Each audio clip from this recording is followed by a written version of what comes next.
Hello, and welcome to Booksamarist.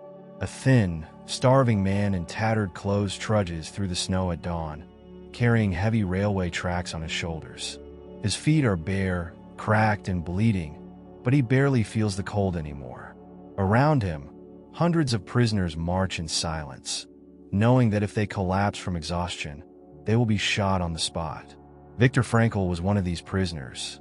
He had once been a respected psychiatrist in Vienna, a man of intellect and reason, but now he was just a number in a Nazi concentration camp, surrounded by death, starvation, and brutality.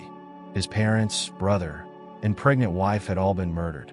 Every day, he saw people around him lose their will to live, and yet, something inside him refused to break. Frankl found that survival was not just about physical strength, but about mental resilience. Those who lost all hope, who saw no future for themselves, often withered away and died. But those who held on to a sense of purpose, even in the face of unimaginable suffering, found a way to keep going. Years later, when he returned to Vienna, Frankl wrote Man's Search for Meaning, a book that would become one of the most influential psychological works of all time. It is part memoir, part philosophy, part therapy, offering profound insights into human suffering and the power of meaning. Frankl's central argument is that happiness is not something we should chase. Instead, meaning is what sustains us. Even in the darkest moments, if we can find a why to live, we can endure almost anyhow. Life has meaning in all circumstances. One of Frankl's most powerful ideas is that life always has meaning, even in suffering. In Auschwitz, he saw two types of prisoners, those who gave up and those who held on to a reason to live. Sometimes it was the hope of seeing a loved one again. Other times, it was an unfinished project, a dream left incomplete. In Frankl's case, it was his determination to survive so he could write about his experiences and help others find meaning in their suffering. He recounts the story of a fellow prisoner who had a dream that the war would end on a specific date. As that date approached, he became convinced he would be liberated. But when the day arrived and nothing changed, he lost all hope and died within days. Frankl saw this pattern repeatedly. When a person abandoned their sense of purpose, their body often followed. He who has a why to live can bear almost any how. A quote by Friedrich Nietzsche. This lesson applies beyond the horrors of Auschwitz. Today, many people feel lost, not because their lives are terrible, but because they lack a sense of meaning. They chase money, success, and pleasure, yet still feel empty. Frankl challenges us to shift our mindset. Instead of asking, "What do I want from life?" we should ask, "What does life expect from me?" The last of human freedoms, choosing one's attitude. Frankl's most radical insight is that even when everything is taken from us, we still have the freedom to choose our attitude. In the camps, some prisoners became cruel, hoarding food, betraying others, and turning to despair.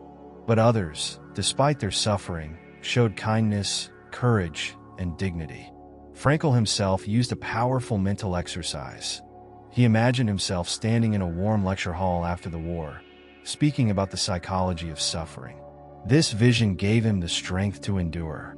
Everything can be taken from a man, but one thing, the last of the human freedoms, to choose one's attitude in any given set of circumstances. This idea applies to everyday life. We may not control the economy, our health, or how others treat us, but we always control our response. Even in suffering, we have a choice: to let it crush us or to learn from it, to become bitter or to become wiser, to give up or to find meaning in the pain. Frankl's philosophy is not just about surviving tragedy. It's about how we approach any difficulty in life. Whether it's losing a job, facing rejection, or dealing with failure, our power lies in how we interpret and respond to it. Suffering can be meaningful. Frankl makes a bold claim: suffering, when unavoidable, can be transformed into something meaningful. Most people see suffering as something to be avoided or erased.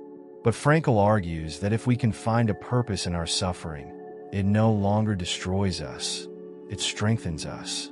One of the most moving examples he shares is about a man who had lost his wife. The man was devastated, unable to find any reason to go on. Frankl didn't tell him to move on or think positively. Instead, he asked him, "What if you had died first, and she was the one left behind?" The man admitted that would have been worse. Frankl then pointed out that by outliving her, he had spared her that pain.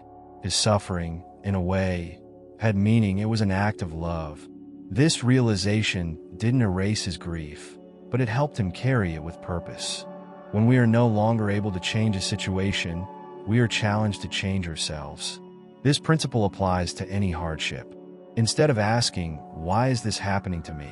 we should ask, "What can I learn from this? How can I use this pain to grow? Can I help others because of what I've been through?" For Frankl, suffering was never the goal. But when suffering was unavoidable, those who assigned meaning to it were the ones who survived and thrived. 3 ways to find meaning in life. Frankl identifies 3 main sources of meaning. 1.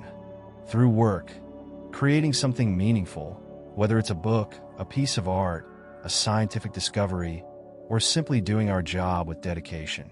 2. Through love, deep relationships give life meaning. Frankl survived Auschwitz by imagining his wife's face and feeling her love, even when he didn't know if she was still alive. 3. Through suffering. If suffering cannot be avoided, we can give it meaning by how we respond to it. Love goes very far beyond the physical person of the beloved. It finds its deepest meaning in his spiritual being, his inner self. Frankl's belief in love as a source of meaning is especially powerful. He describes how, in the depths of Auschwitz, love remained his guiding force.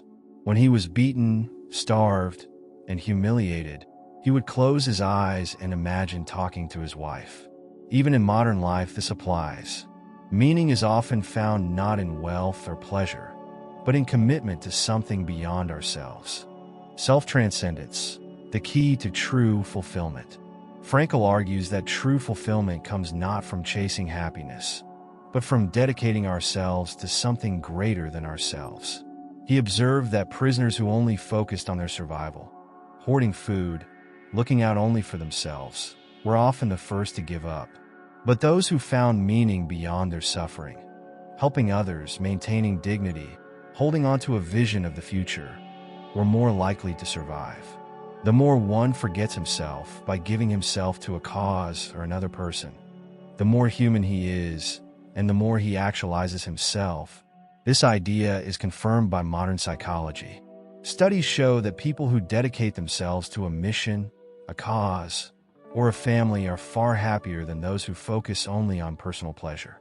At its core, man's search for meaning is a challenge to us. It asks, "What is your why?" Frankl's message is clear. No matter what happens, we always have a choice. We can see suffering as meaningless, or we can use it to grow. We can live for ourselves, or we can dedicate ourselves to something greater. The question is not whether life has meaning. The question is, do we have the courage to find it? Viktor Frankl taught us that meaning fuels resilience. But how do we turn that resilience into success? In the next video, we explore Grit by Angela Duckworth, where we uncover the science of perseverance, the hidden power of passion, and how ordinary people achieve extraordinary success. If you've ever wondered why talent alone isn't enough, and how you can build unstoppable determination, you won't want to miss this. Stay tuned. See you in next video.